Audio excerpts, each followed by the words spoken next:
Welcome to Dead Man Talking. Tonight's show is a short one, but equally as intense, as I take on some of the first true stories that have been submitted through my website. Of course, as ever, that is www.dmtforestofear.com, and go to the submit report or story page and fill out the relevant boxes. As ever, thank you ever so much for all of those that have got in contact with myself and through email or through the website, whether they wanted to just chat in private and go through their experience, or whether they wanted to share that on the show with all of us here. Equally, I thank you all. And so, without further ado, let's get into tonight's first true encounter, sent in by Sean Smitch, entitled Skinwalker / Werewolf.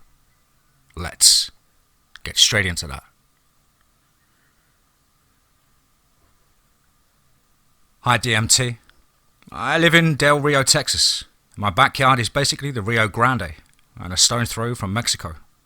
I am a truck driver and have seen many weird and awful things on the road going from state to state. Back home, my ex-girlfriend would tell me stories of skinwalkers, and she belongs to a native tribe in Mexico. In my off time, I have been working on my house, remodeling it, actually, and I bathed in the river. I have fished in there many times and bathed many times, and then one day I was home from work for a few days and decided to wash up in the Rio, like I always do. Across the way, a Mexican family owns a huge plot of land with trees and a barbecue area. I usually see an arseload of goats and see horses, but on this day, around sundown, I saw a weird creature drinking out of the river, and I thought it might be a mangy dog. I climbed up the ladder to the dock and looked back at it, and it was watching me. It looked like a huge wolf, and then it stood up on its hind legs, and they were like canine, and I'm guessing it was around 7 feet tall. Long arms and legs, somewhat like in the movie Dog Soldiers, but more hairy. It just watched me, and my hairs on my neck stood up, and I had a chill in my spine. My girlfriend at the time came down to see if I was ready to barbecue, and she saw it, and in a frantic, scared way, she told me what it was. She grabbed my hand and said, "We have to get home now." It never crossed, but it just watched, and now I'm kind of afraid to bathe in the river. Regards, Sean.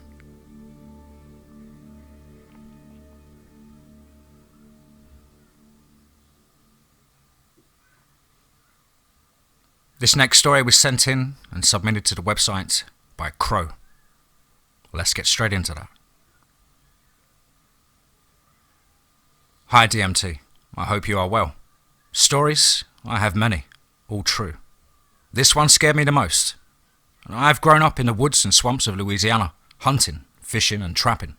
My papa, he passed in 2009, taught me everything I know, taught me about the Cherokee, Choctaw ways as well, since he was half Cherokee and Choctaw. He used to tell me stories about the beings in the woods, some good, some bad. Of course, I didn't really believe, just thought they were just some cool stories. I always loved the tales about the Sayoma, or Sasquatch, as you know them. I have forest brothers, and I finally did get to see them when I was in my teens. I was never truly afraid of them. My papa's stories were always about respect them and they'll respect you, which I did. I would take them food and they would leave me things like little shiny rocks, medicinal plants, and once a toy tractor I had lost when I was 7. The stories he told about Nashoba Chito, or Dogman, were not as nice. Like I said, I didn't really believe. Well, that all ended 2 years ago. I had even started a nuisance wildlife removal company, taking coyotes, bobcats, fox, coons, pretty much anything that was harming livestock. Also taking beaver that were blocking up creeks and canals and flooding property. It was good money, and I was good at it. One day, while I was out running my trap line on the client's land that had problems with coyotes killing his calves and hogs, I saw the Nashoba Chito. I was kneeling down, setting a coyote trap, when I smelled what smelled like wet dog and dead animal. I caught movement off to my left, I looked up and saw a dark shape standing behind some willows about 20 yards away. I said hello, half thinking it was a person, until it moved the willow limbs back like a curtain parting, and there it stood. It looked like a werewolf. Point of fact, it looked like the werewolf in Van Helsing, the black one, when he turns into. I froze. I couldn't believe my eyes. It had to have been 8 foot tall and easily 500 pounds. It stood there staring at me. It never bared its teeth or made any threatening noises. It just stared at me. Then it took a step towards me, and that's when I did the one thing my papa always told me not to do with any animal. I turned tail and ran. My truck was about 600 or 700 yards parked next to the woods. I can still remember its footfalls, thump, thump, thump, thump, thump, getting closer. I had my .45 pistol on me, so I took it, fired it over my shoulder twice, and to my surprise, it stopped. I looked over my shoulder to see if maybe it hit it. Nope. It was just standing behind a big oak. And when it saw me point the gun at it, it ducked back to cover. It knew what a gun was. I kept running for my truck. I could hear its footfalls again. Again, I fired over my shoulder blindly. Spray and pray. Every time I did it, it would stop. Finally, I made it back to my truck. As I jumped in and took off, I saw it in my rear view. It was standing next to the edge of the woods, watching me. Then it dropped down onto all fours and took off like a shot. I mean fast, back the way we came. That's when I knew it could have killed me at any time. I think it was toying with me, or maybe it just wanted me out of its woods. And whatever. I stopped going out in the woods, no hunting, fishing or trapping. I devoted myself to 2 years to finding out more about the Dogman. And just recently started going back out with fellow Cryptid believers, doing research, getting stories, and investigating sightings of Dogman or Squatch. We've even started our own little research org, Louisiana Cryptid Hunters, seeking the truth, but I still won't go out there by myself. I'm not an idiot. Regards, Crow.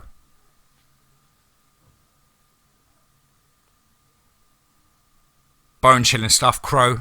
Certainly would be very, very interested to hear any more reports or stories from yourself. Thank you so much for sharing it with us here. This next report is sent over by Timothy Plaster. Let's get straight into that. Hi DMT, it's Timothy here. Well, I guess I'll get started with it. I own 20 acres of land in the Blue Ridge Mountains. It's completely and utterly beautiful. We love it and we plan on building our retirement home up there in about 8 years. We have a camper there and we go there several times a year to grill out, ride four-wheelers, shoot assault rifles and handguns. It's pretty much enjoy the freedom of the forest. Never felt uneasy or afraid. But in one night, after a day of riding and shooting and drinking, my wife wakes me up about 3 in the morning. It was a beautiful night. We were sleeping by the window with it propped open. It's an emergency escape window, a large one. It props open, so you can kick it out if you need to.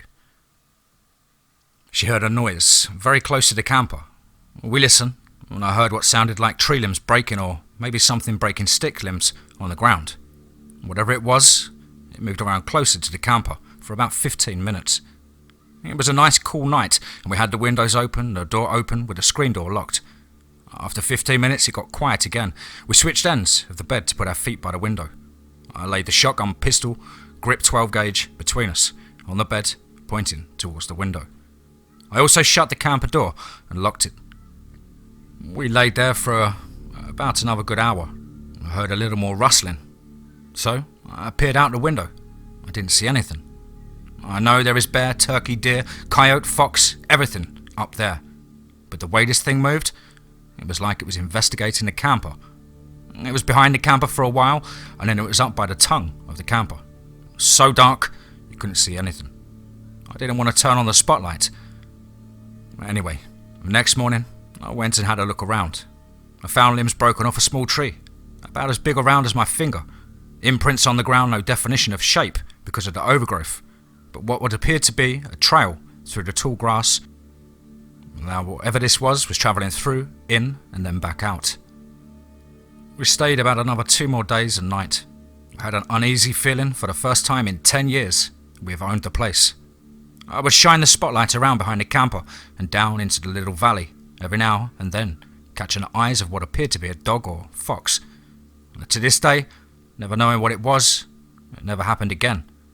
I don't believe it was anything small. I'm going to say it was a bear, just to not think it was something else. I would like to believe Sasquatches are real. I've heard they've been spotted in the Blue Ridge Mountains, and we live way back off the street, about 7 miles deep in the forest. There's a nice stream for the animals to drink out of, plenty of wildlife for a predator to hunt. In your opinion, could there be Sasquatch in the Blue Ridge Mountains of Virginia, Halifax County, a little place called Volans? Either way, have a great day. Regards, Timothy.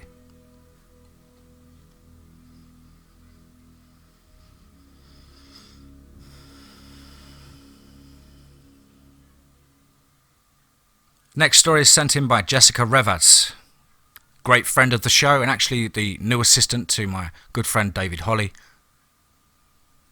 Without further ado, let's get straight into that. Hi DMT, it's Jessica. Well, since I started watching and searching about this, I started feeling something myself, something I cannot explain. I always felt the odd one since, for some reason, I feel like I'm always being watched by someone. One night I walked my dog. We were having a schedule going out for walks. This one particular night is something I will never forget. He sensed something. He did not act that way before, and it's my first time seeing him do this. He bowed down the sidewalk as we were turning to the main road. All the hair from his towel to the back of his neck stood up, like having a mohawk all over his back. So I kept on going, but he would not let me pull him. Matter of fact, he's pulling me towards the other direction. And here, I fucking tell you, is when I felt it. I felt cold, all of a sudden. A tingle feeling on my spine, up to my head, and all the hair on my back stood up. I felt like there was someone out there, but I cannot see him. I kid you not. I sensed its presence, but I could not see anything. I then now realise, holy shit, these things are real. The things I watch on YouTube and stuff. I did not know what to do. I closed my eyes and I said out loud, "You are a coward for not showing yourself, whoever you are. Yes, I'm scared, but fuck you. Get out of here. You don't belong here." Then I opened my eyes and I saw someone walking towards me. They then stopped and asked if I was okay. Long story short, the entity, or whatever it is, had left when someone was approaching us. I didn't explain to the man what had happened, and he was shocked. I've seen this man walking around where we lived, and he offered if he could help. I said I'm afraid to walk my dog, and so he then looked at his watch and said, if I like, he could walk with me and walk me back to where I live. I breathed a big sigh of relief when he showed up. And then, funnily enough, my dog started acting fine. What was it, DMT? To this day, I'm baffled. Regards, Jessica.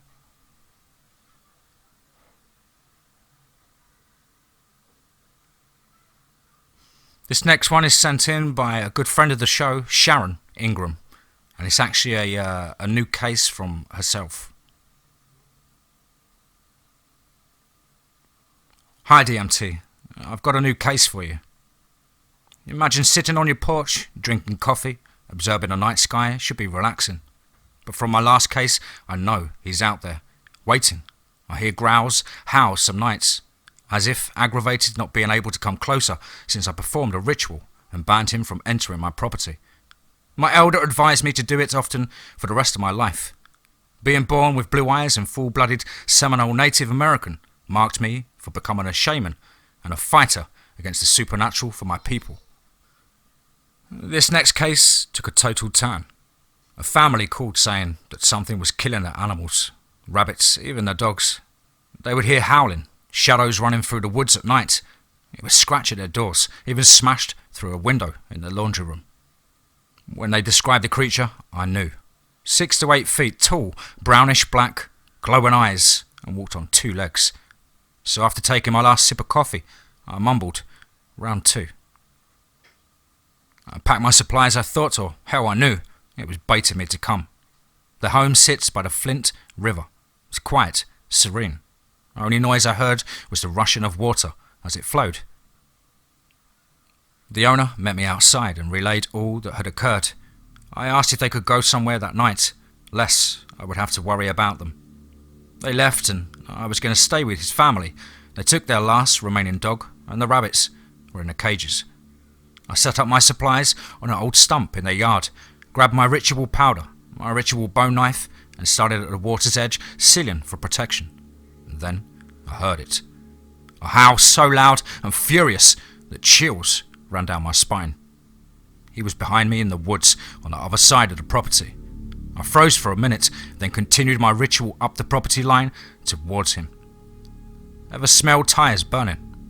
That's the smell that hit me, and that's a sign of Dogman. A lot of people don't know that. I was easing up the line, sprinkling my powder, repeating my ritual spell, casting. I heard a large limb break, a loud snap. I slowly raised up to my full height of 5'6", and I heard like a dog panting, like he had run a mile non-stop. When I turned my head towards the sound, I looked directly into its eyes. They were golden. He stood anywhere from 7'5" to 8 foot, blackish brown fur, and built like Andre the Giant, the wrestler. His arms are massive. The ears were like a German shepherd's. Claws in his left paw. Couldn't see the right. It was in the darkness. They had to be, at least 4 inches long. And yes, I did. I mumbled, "Oh, shit." Why couldn't I have the luck to fight a young one? Or a female? Oh no, I had to hit the mother load. My adrenaline was pumping. I hollered in native tongue and a ritual warning, and his eyes squinted and his ears laid back as he let out a roar towards me, so ferocious I almost felt the wind from it. We were about 25 feet apart. I realised I had my hand on my ritual knife and grasped it real hard, ready. He gazed and stared with such hatred. I gave him the same back. I easily and slowly grabbed a handful of the powder and waited for its move. I just stood there. I started sprinkling the powder and started repeating the ritual, never taking my eyes off of it. All of a sudden, he lunged towards me in the line of the powder. My reflexes kicked in and I slung the powder towards its face. It hit the right side of his head, face and one eye. It yelped and hit the ground and started rolling around. It rolled once and looked like some smoke was coming from the area of its eye. I grabbed some more and I slung it over and trying to get as much of it as I could on. It kept hollering and I finally rushed to the finish of the property line. I kept checking to make sure it wasn't coming for me, but it had either crawled or ran back into the darkness. From the security light that brightened the backyard, I would hear yelps, snorts, limbs breaking out, but I completed my work and eased back to the stump. And then there was nothing but quietness. I sat down on their front stoop for a while, seeing if anything else might occur. Just quiet. I prayed it was gone. Finally, I heard an owl hoot, a whippoorwill singing, sign that all was good. I left, tired, strained, and just numb. Sometimes on cases I feel that way, but I shake it off eventually. I called my elder, my teacher, and gave him all of the facts. The next morning I called the owner, who had returned back home, and I gave him all of the info and things he still needed to do to be completely sealed for protection. A ritual only an owner can do. As of 2 days ago, they are okay. Bless them. As for me, I sit out on my porch thinking, if people saw what I see, then they would believe. Nowadays, electronics and the new age bypasses the old real ways of Mother Earth and what people call the paranormal. It's real, it's dangerous, and it can happen to you. Don't think for 1 second that it can't. While I wait on another case, I'll sit on my porch, drink my beverage, and listen to low growls and snorts coming from across the dirt road, in the woods, in the darkness. Regards, Sharon, aka Taya. Wow, thank you ever so much, Sharon. That was intense. No doubt that time was very testing for yourself and the family, and I wish them all the best of luck with the future.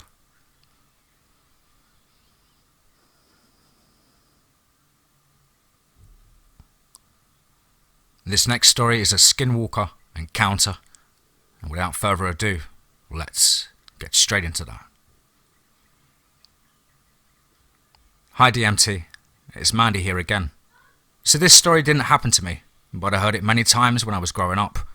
My grandparents owned 80 acres about 20 miles east of Snowflake, AZ. They had moved to the land in the early 80s after my grandfather had retired from the mine in San Manuel, AZ. The land was pretty barren. I don't know why they chose to buy it. Red sandstone bluffs and dry washes cut across the landscape, dotted with juniper and cedar trees. And red sand everywhere. I suppose at that time the land was cheap. They didn't have close neighbours. The closest was about a mile away, which was my aunt and uncle. The next closest neighbour was a man named Stoddard. I never got his first name, just Stoddard.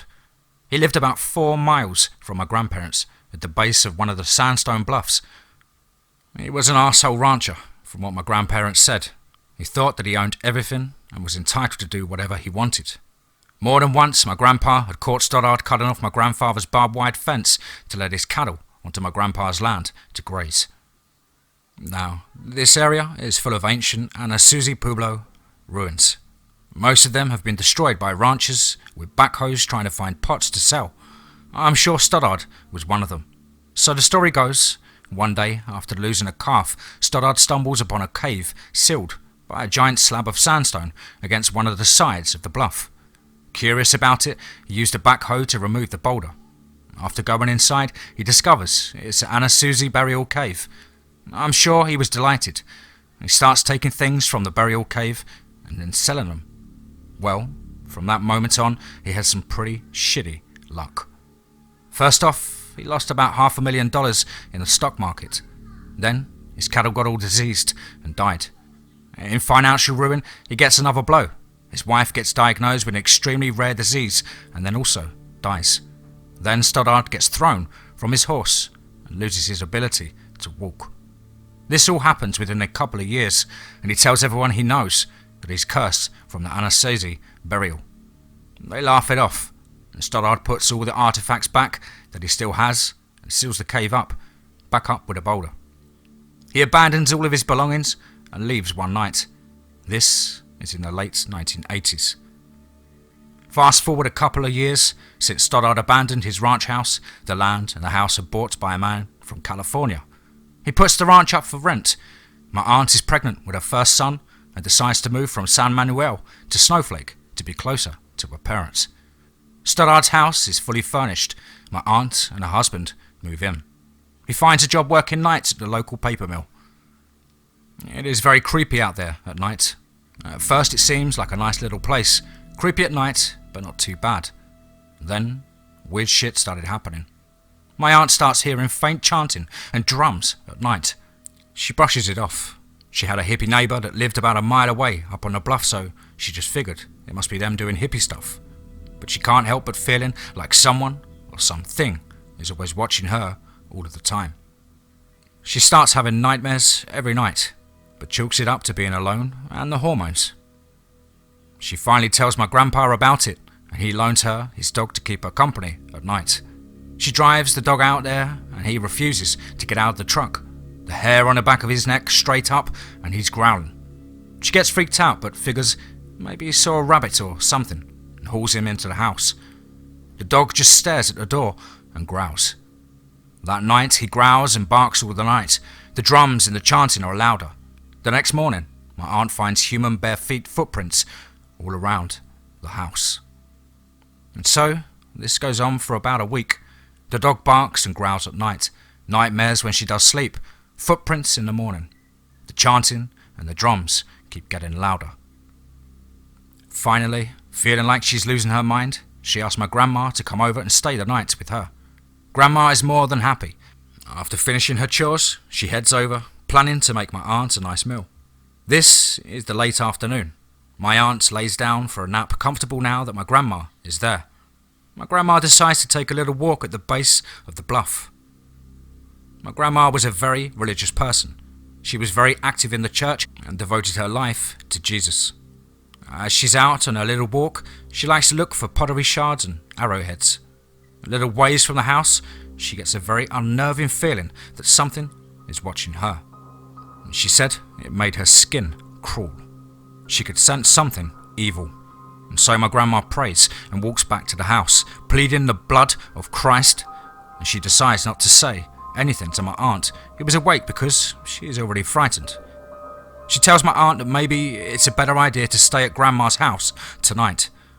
My aunt agrees. By the time my aunt gets her stuff together, the sun is about to go down behind the bluff. Grandma, aunt and dog all load up in the pickup. Grandma turns the key and nothing. She tries again. Nothing. Not being very mechanically inclined, Grandma goes into the house to call Grandpa, but he doesn't answer. She remembers he was going into town this afternoon. Dang. They unload and go back into the house, waiting for Grandpa to get home. It's night time now. No moon, pitch dark. The dog begins its low growl. The sound of chanting and drums begin, faint at first, but then growing louder. My grandma begins to pray in between calling Grandpa. Remember, this is a time before cell phones. They hear something howl outside, not a coyote howl, something more ominous and terrifying. Something is moving just beyond the reach of the porch light. Both women are beyond terrified at this point. Finally, after turbo dialing Grandpa, he finally answers. My grandma is frantic. Elvin, something's outside the house. Get here now. For what seems like hours, they wait for my grandpa's truck to come over the hill.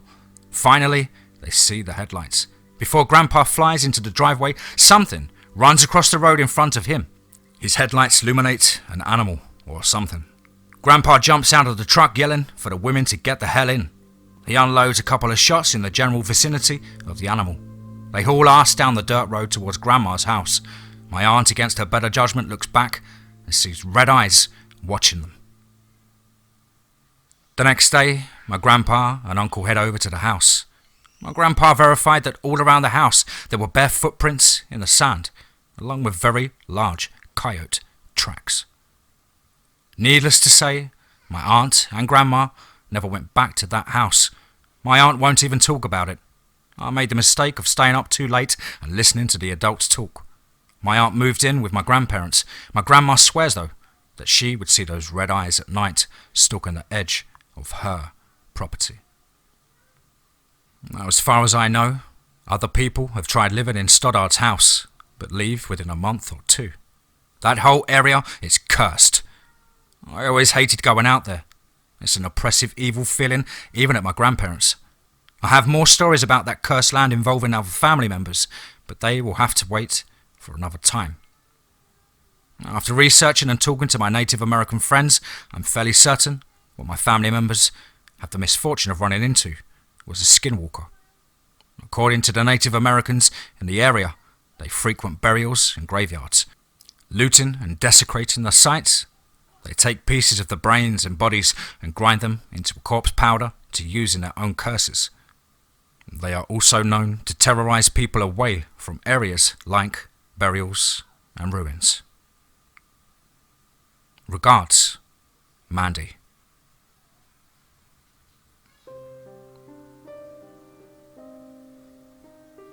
Wow, absolutely awesome, terrifying, chilling stuff. Thank you so much to all of those that have submitted their story or report over on the website. I realise the website's quite bare and quite basic at the moment, guys. As you all know, I'm a one-man band, trying to do everything off of my own skill, and so everything is self-taught and does take twice as long as normal people, I'm sure. But bear with me, and I will try and update some exclusive website-only stories and videos on there over the next month. As ever, if you yourself have a true or fictional story that you want to share here on the show, or possibly with myself and just want to pick my brains for my opinion, please do so. Of course, you can do so by getting that over to my email, which is dmtforestoffear@gmail.com. Or of course, show a little bit more support and hit up my website, which is of course www.dmtforestoffear.com. Huge thank you to all of you, each and every single one of you, for your show of support with likes, comments, emails, messages. Just really just so much love at the moment, guys, and really helps me with day-to-day get up and get on. And above all, I hope you're happy. And remember, be safe, not sorry.